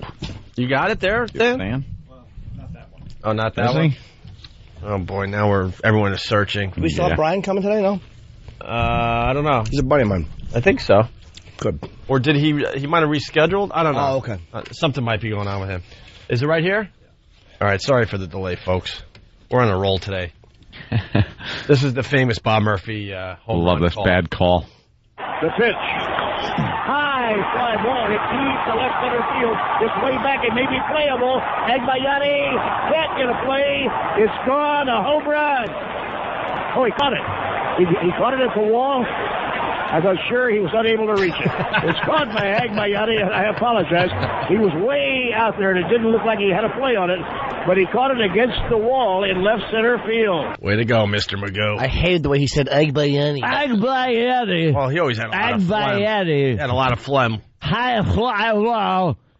Oh, look at that big explosion. Bartha flying through the air, on fire, flying, going back. There he is, Bartha in flames through the air. Oh, wait a minute. He's in the rubble and alive? My mistake. Sorry. I thought he was going to get caught by Agbayani.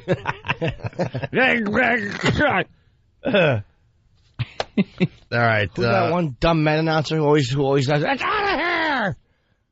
What's his name? They all stink. They all want that big catchphrase. But they say he's like really good. Like he's the one. He gets a lot of respect. Well, John Sterling's good until he starts with that crap. I know. The Yankee announcer. He's great when he's just doing a regular call. But he has to come up with these dumb nicknames. Yeah. Little catchphrases. And so, it's all about him. So, he wasn't happy that she was a cook and a seamstress. Cook. Your father. Did you hear this one? He defended a swastika he had posted in their kitchen, claiming it was there to show the thinking of some groups in Holland. Oh. This guy was a class act. My husband turned on the gas and attempted to blow up the building. He had to be corrected.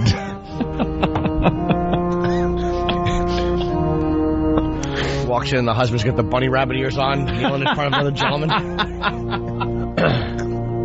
Doctor? A doctor? Great divorce, isn't it? Your daughter is a very talented seamstress.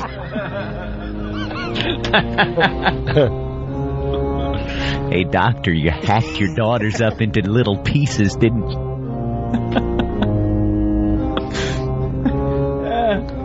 What's the wife's name? Cardula. Cardula? When you hear me in here working, Cardula, you stayed up. Cardula, I'm home. Cardula! Put down the bat, Cardula. Oh, that is very... Cardula. You yell that out and still finish. Yeah. Cardula! Oh! Ugh. It's actually sexier to yell cancer cells. Cardula. All right, we got awful name. We got one last clip here. The close call story. A close call for one man usually in the building at the time, the exact time that it blew up. Diego Cardona is a cancer patient, and twice a week he has appointments in the building, and they're usually always at the same time. But yesterday he happened to schedule his appointment a bit later. I'm supposed to be there. I'm supposed to be early, but I decided to make an appointment for 10 o'clock because it's Monday. I want to take it easy. I want to be relaxed. Cardona is a patient of another doctor who practiced in the building. He says Dr. Bartha has treated him a couple of times, and he's very surprised to hear the doctor is now under investigation. Yeah, we'll get the close calls now. Yeah. You're always surprised when a guy who slaps on a glove and checks you tries to kill himself by blowing up a building. That's never like to be expected by a patient. Oh yeah, I figured he was going to do that. That's why I continued to come back. Yeah. Plenty of people with a close call story, no matter what the disaster is. You always have to have the close call story, no matter what. Had plenty of them on 9/11. Everybody was on the news talking about how, I drive past her every day. Yeah. You and 5 million other people. What did Colin Quinn say about that? He had a great joke about that. Oh, I was just thinking that bit. Put it all in perspective. Something about something. He talked to people. He goes, something told me not to go down there that day. He goes, yeah, stupid. The news. And he had a whole other. Yeah, it was the whole thing. Yeah. Do we have War of the Kumias or not here? All right, that's fine. We had something else we wanted to play going in a break. Boston Strangler wants to beat building explosion guy, because that's what we do.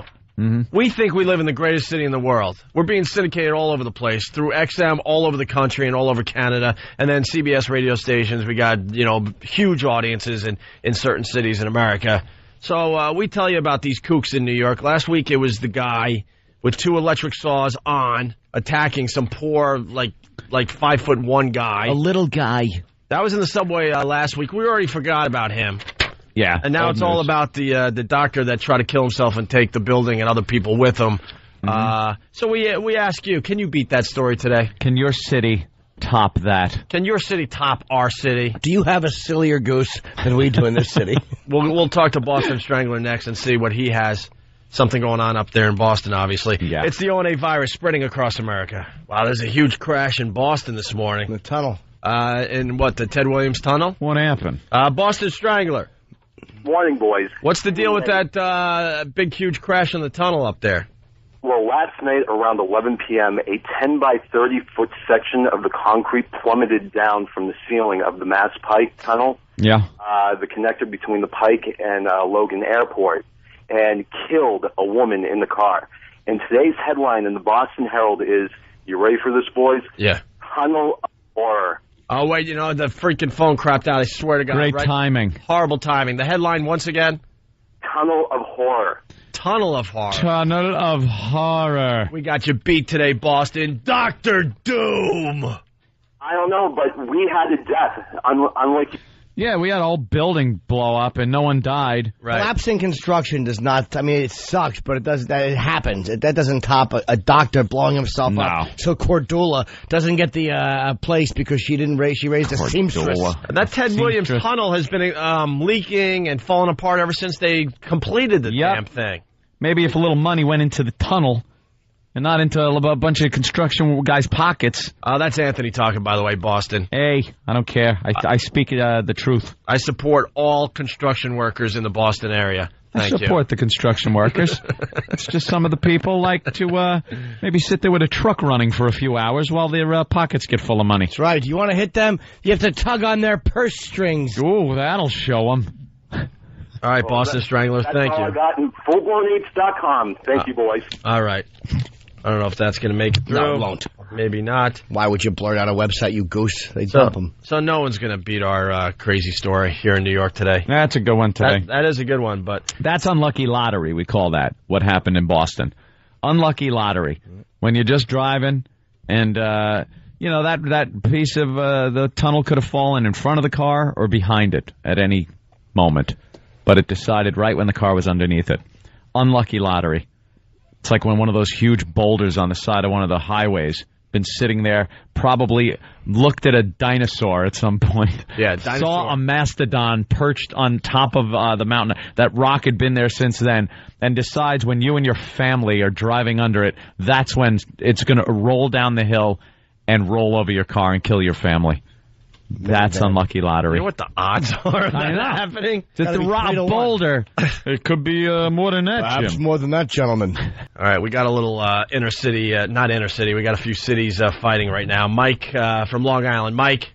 Hey, fellas, how you doing? This is what we love about a syndicated radio show, by the way. Every once in a while, we have to explain this to West Palm Beach. Cities will actually start attacking each other on our show, and we sit back and enjoy it. Yes, Mike. Well, I will say, of course, some jackass from Boston is going to call and say that they had the most exciting story. When don't they think they have the most exciting story? This is the worst case of second city disease I've ever heard of. Second city disease. A building fell down in Manhattan. A little bit of a rock fell down in a tunnel, and it's a big story. Get out of here. Those guys are losers. All right. Blown up building sucks. Blown up building sucks. Yeah, we get it, Cordula Boston. swallow, yeah. All right, Chester from Missouri. Yes, Chester. Yeah, but I had a friend of mine. I got 2 stories for you. I got a friend of mine, his brother tried to kill himself once. Yeah. And he put the gun up to his head. When he pulled the trigger, the bullet went between the skin and the skull and went up the other side that way. He lived then. And he was like in a coma for a week. Oof. And then the second one is I was driving in Pennsylvania, I drive a diesel, and of course you do. There's about a 300-pound black lady. Me and another driver's come up on this bridge, and she jumped. When she jumped, she landed about 200 feet in front of her truck, and she bounced twice and lived after that. She lived? Yeah, she lived. You actually saw her bounce about 2 foot in the air after hitting the ground. She couldn't have jumped 200 feet, sir. She didn't jump over 20. Wait, she hit the concrete? Yeah, she hit the concrete, bounced twice. Wait, so you're saying she jumped from what is the equivalent of a 20-story building and bounced and lived? Off a bridge. 200 feet is a 20-story. Oh, that's different. If you fall off a bridge or you fall off a roof, your body knows the difference. Fall off a spaceship, it's the same thing. Yeah, it's a softer landing if it's you jumping off a bridge. Off a bridge, yeah, then I it know is a that building. For a fact, yeah, actually. I learned that in Geneseo. I want to know if when Anthony passes, are the Nazis going to put a plaque beside him on beside Hitler's tomb? Hey, Chester, I want to wonder something too.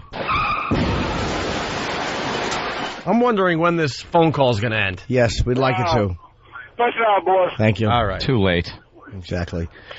She jumped over a 20-story building. Did she? Yeah. Mike in New Jersey. And bounced, really? No, she's dead. Yes, Mike. I'm sick of you explaining Of course she is. in detail. Silly. When we already understand, if a guy wants to complain about another city, you don't have to give us a 5-minute explanation that sometimes people will complain about other Mike cities. is sick of me over-explaining everything. I learned it in broadcasting school. Can I just say that something most people first? are dummies, and you need to set the plate every single time you talk. That's right, Mike. Ope went to broadcasting school many I'm years a ago. professional broadcaster.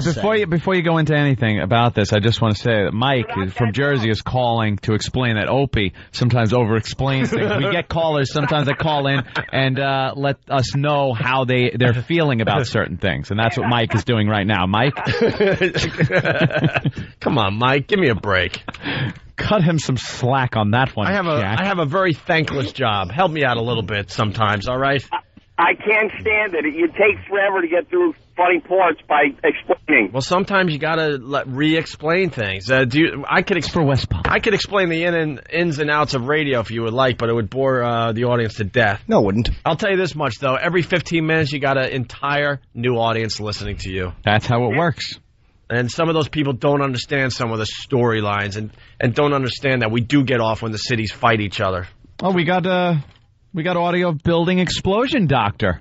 Yeah? Yeah, in the hospital when they offered him something to drink. No, my health doesn't allow it.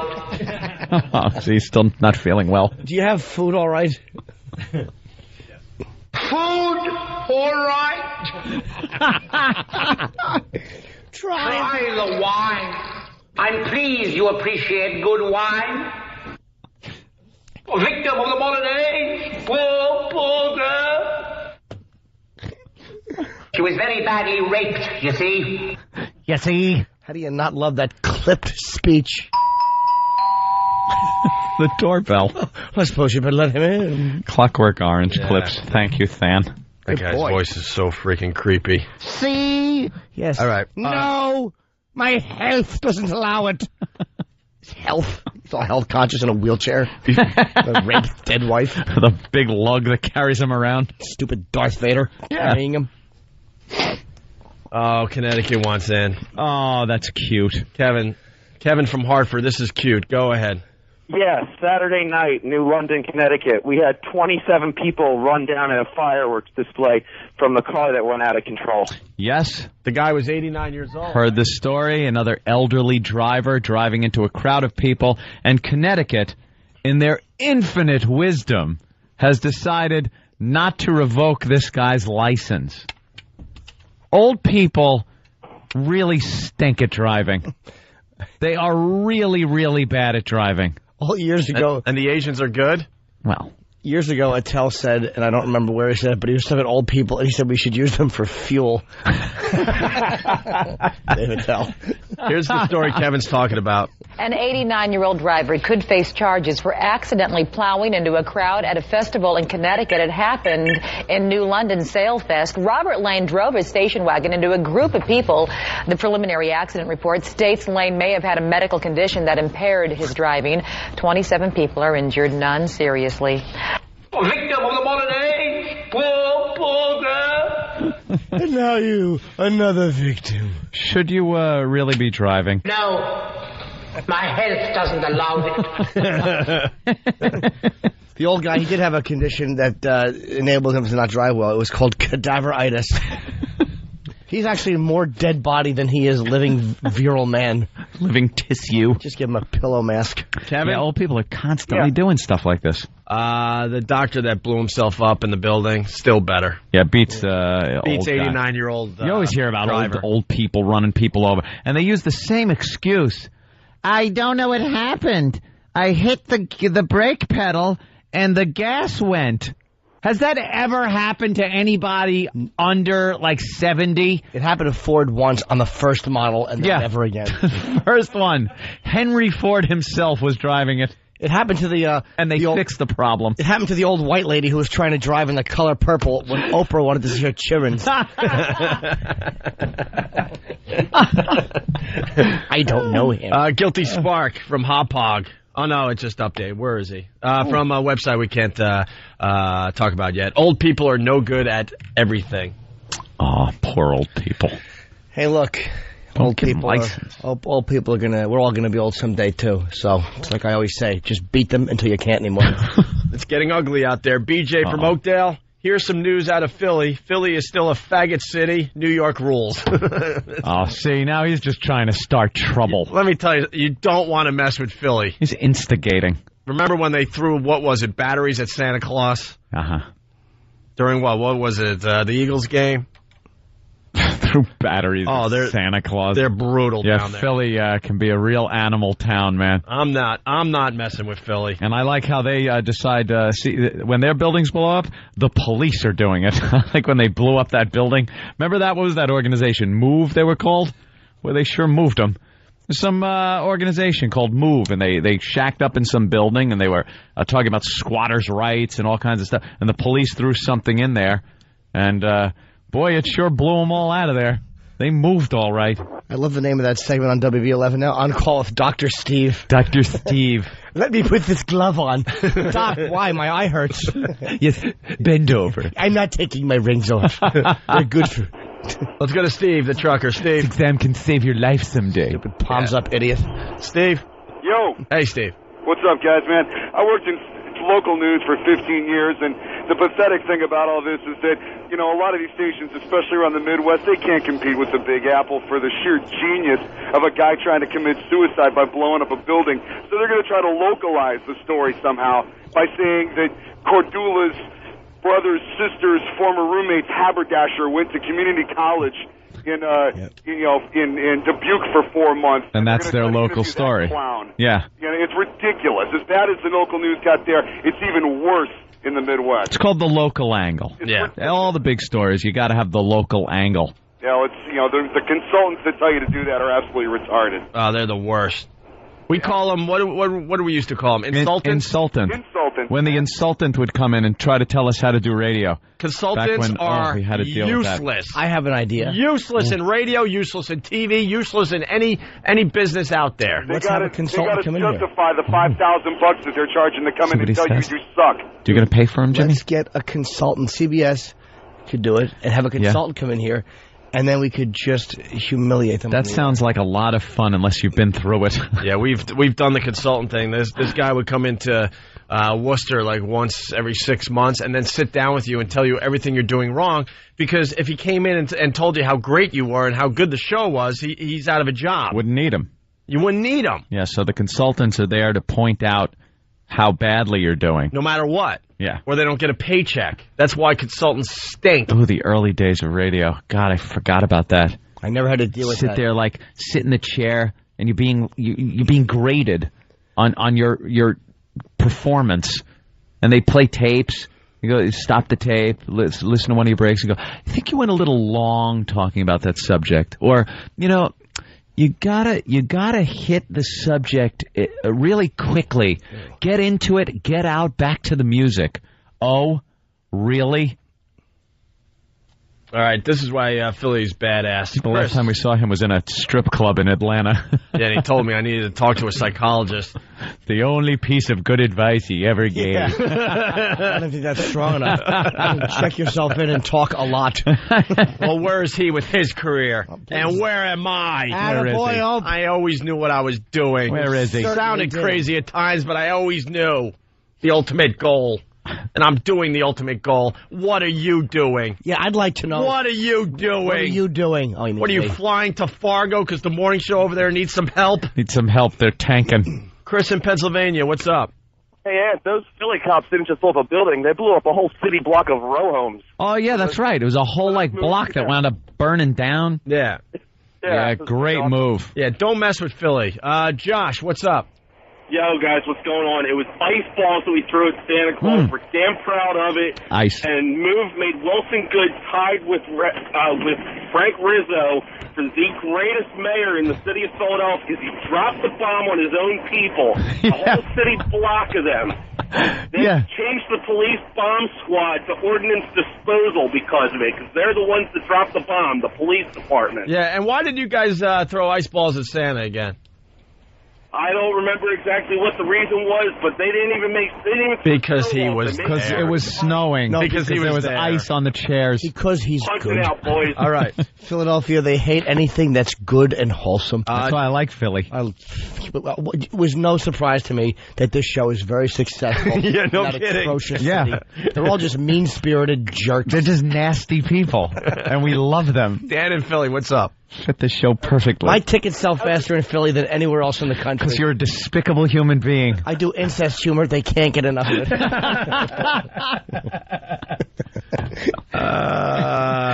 Let's go, Dan. I lived in New York for over 20 years. I live in Philly now. Philly is much more badass than New York. Hell, we have the only sports stadiums to have courthouses and jails in them because we kick the ever-loving crap out of all the visitors that come to our stadium. I'll give it to you now, but not in the old days. Oh. I give like Daryl Dinkins era New York. Daryl Dinkins. David Dinkins.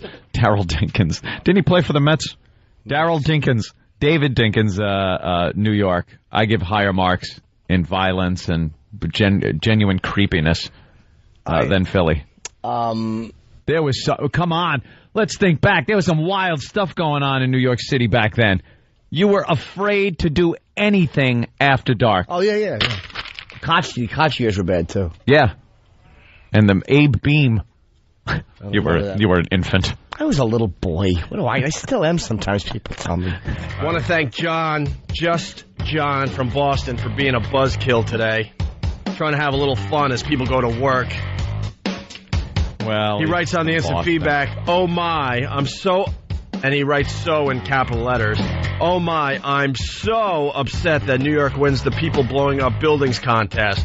You could keep that, and before you ask, you could keep the airliners crashing into buildings crown too, jackasses." Fine, if Boston keeps we don't screen people when they go through the what is the word? I'm so stupid. Airport security. Thank you. Yeah, John, where do you think those planes came from? He's from Boston. A couple of them, anyway. I'm going to have to over-explain again, but John, we're just trying to have a little fun. And I'll over-explain, John, you're a douche. People have miserable lives. They're in their cars. They just want to be entertained and laugh a little on their way to work, John. Were we having a people blowing up buildings contest? No. I don't think we were. No. John, just John. His name should be Can douche, we? Just douche. From time to time, we talk about the kook that is in New York City. And then we ask the rest of America if they got a bigger kook. Match it. That's all it is, John. Hey, John, why don't you get AIDS? Just AIDS. Go listen to something else. I'm sure the Hillman has a terrific Mantown bid you could check out. There you go. Me and Kenny were just talking detonators. Yeah. That's all. The Dead Man Switch. Dead Man Switch. Trying to figure out, this guy, they're giving him a 20% of chance of survival. The doctor blew himself up yesterday here in New York in the building. And trying to figure out, because Opie's saying the guy's a doctor. Should be able to inject himself with something if he wants to kill himself. And make it easy. And blow the building up. He has then such we're trying to figure out a way. His soul and such anger. Yeah, this isn't just about killing yourself. This is about the way you kill yourself and the building coming down and everything. So, but then we were trying to figure out how he would inject himself with some kind of thing that's going to kill him and detonate the building. Like, you want to kind of be out before you blow up. So you'd have to do a dead man switch, which is like holding a button in your hand down. When you let off the button, it blows up. So when you pass out, you'll blow up. You won't know because you've been passed out. But then Kenny brought up, what about the death grip? If you die and you seize up, you won't let go of that button. So then I suggested the switch you stand on, like they used in that, the Chechens used at that Russian school, where they just stand on a switch so that if you get shot or move, I had to stop the music. The whole place blows up. How did you know that?